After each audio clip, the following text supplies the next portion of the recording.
Gravitational force, and that's the attraction between two objects.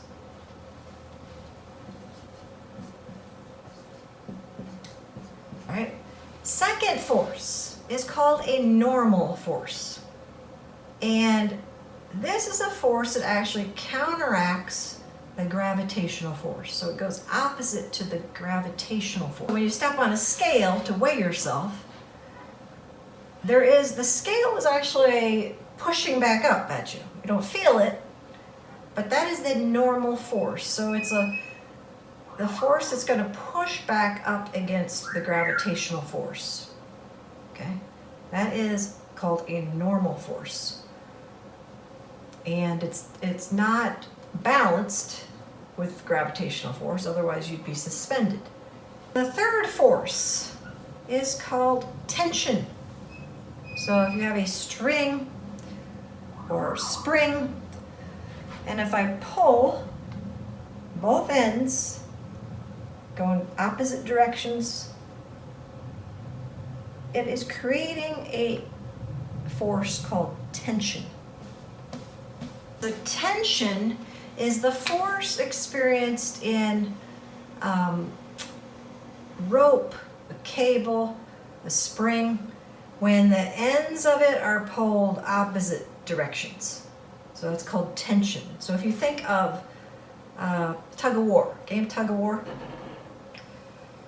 both ends are being pulled of the rope, right? And it's not going to move either way if the forces are balanced. Okay, but if they become unbalanced, then the rope will actually move one direction. But tension is that force in the rope, in that tug-of-war rope, that is experienced from forces pulling the ends in opposite directions. So that's tension. The next force that we've learned a little about with the pool balls is friction. So friction is going to be, it's always the force that opposes the direction of motion. If we think about the roller coaster, brakes on the roller coaster, brakes on a car, they slow it down, they stop it. Because it's opposing, it's a force that opposes the direction of motion, so it's going to slow it down. There are actually 4 types of friction. 4 types. The first type is just as it was used in the example of the brakes in a roller coaster or the brakes of the car. And that is sliding friction. And sliding friction requires a lot of force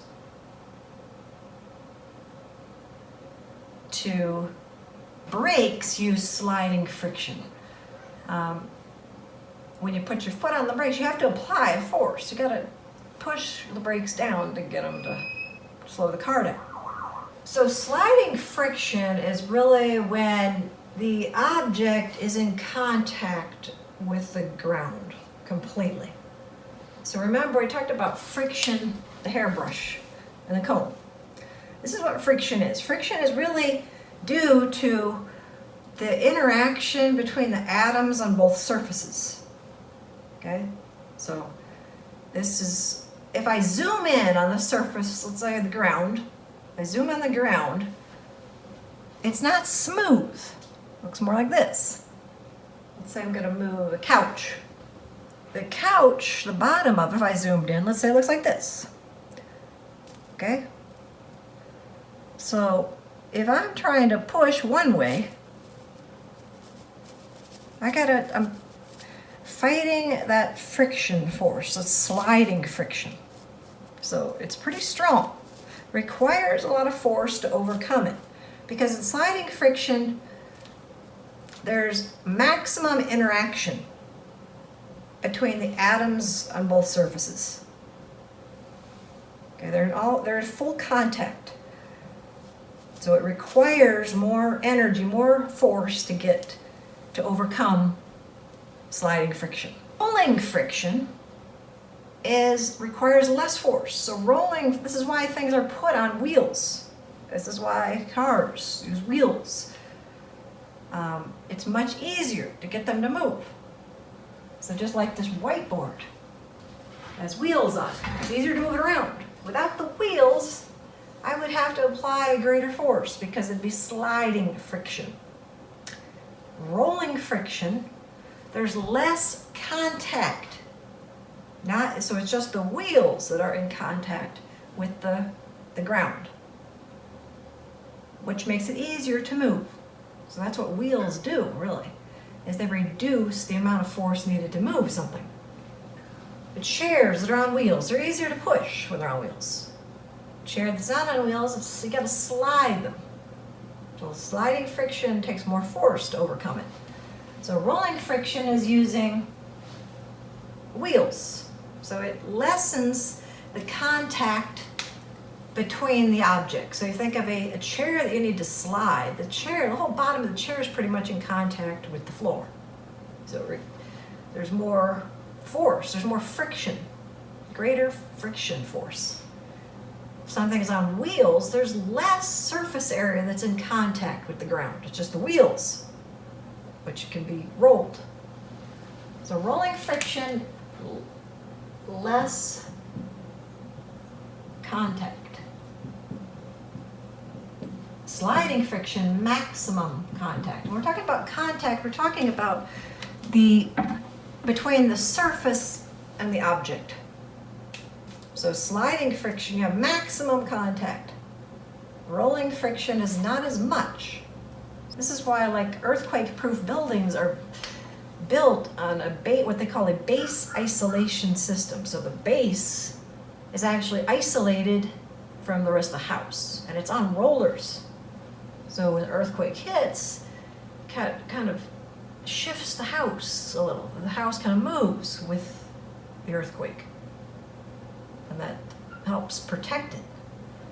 So the third type of friction is called fluid friction. And fluid friction relates to any resistance in gas or liquid. Okay, so this is, if it's in the air, you can call it air resistance, air friction. Again, this is a force that opposes the direction of motion. And when you're talking about fluid friction, you're talking about either in gas or liquid. It's also called drag. So you know when you guys made your paper planes, you wanted to reduce the amount of air friction. You wanted to reduce the drag. So the plane would go further. It's called drag. If it's in liquid or gas, if it's in just gas, it can also be called air resistance.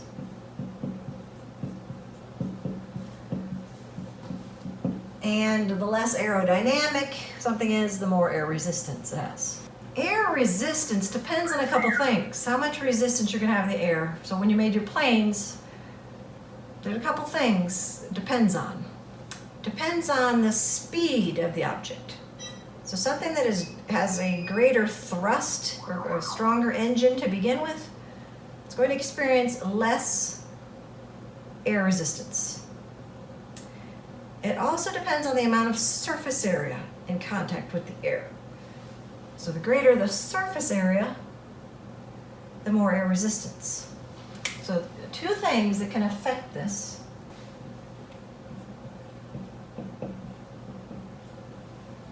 So something is flying very fast, it counteracts the air resistance. However, once it starts slowing down, it can't counteract that resistance. So speed and the surface area.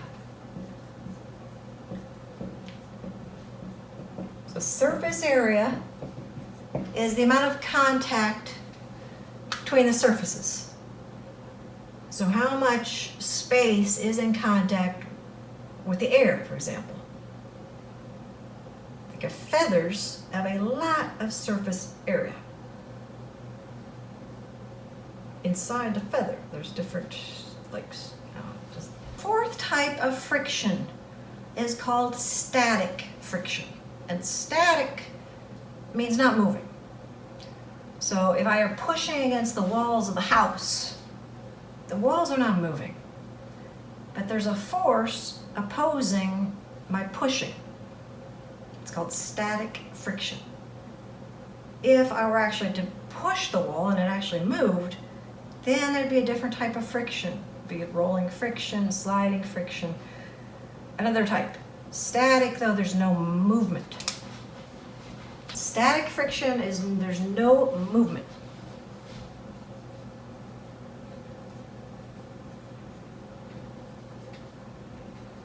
So in static friction, there's no movement regardless of how much force you apply. It just doesn't move. So like the walls of the house. Forces of friction. And those are some different types of forces.